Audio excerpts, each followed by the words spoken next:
Hey guys, it's going to be a little bit longer than normal Vitalmin this morning, but man, some good stuff here. Just need to preach on it soon, certainly. But Romans chapter 7, starting with verse 18 says this: "For I know that in me, that is in my flesh, dwells no good thing. For its will is present with me, but how to perform that which is good I find not." This is Paul speaking. "For the good that I would not, but the evil which I would not, that I do. Now, if I do that I would not, it is no more that I did do it, but sin that dwells in me." Um, Basically speaking here, he's like, you know what, guys, there's a sin nature. Now, what people believe is that sin nature, that flesh, is destroyed, gone, rather, vanished, no more once they're born again. Your sin nature is still your sin nature. At the point you're born again, Jesus died on the cross to free you from the power of that sin nature. Doesn't mean the sin nature is not there. It means that it free you from the power of that sin nature. To live for Him, you do have the power. There is no temptation that's taken you that's not common to man, but God, who is faithful, will not allow you to be tempted beyond what you're able, but with every temptation give you a way of escape that you may be able to bear it. That's the word of God. All right, so these temptations come, but He's giving you the strength to get through them.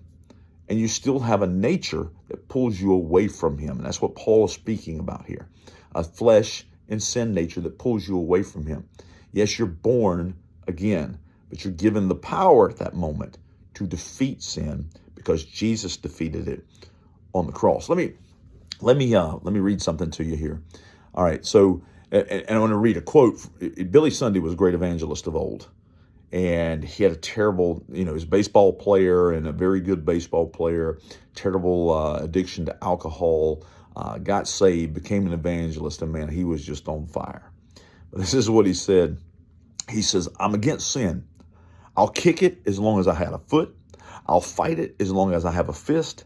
I'll butt it as long as I've got a head. I'll bite it as long as I got a tooth. When I'm old and fistless and footless and toothless, I'll gum it till I go home to glory, and it goes home to perdition." Now, that's a man who hates sin. Folks, we ought to all be like that. We do have a sin nature. That sin nature is going to battle you until, in the sense that you have your flesh, it's going to battle you until the day you go home to Jesus. However, with the cross, God has given you the power to fight that sin nature. You can overcome, because those temptations, God's given you a way of escape that you may be able to bear it. He always gives His people a way of escape by choosing not to sin. Folks, let me tell you something. Here's the thing. Your battle is every single day. Your battle's a tough one. Your battle is going to be extremely excruciating at times. But we will stand with God, and we will stand with His statutes, and we'll stand with His word. Love you guys.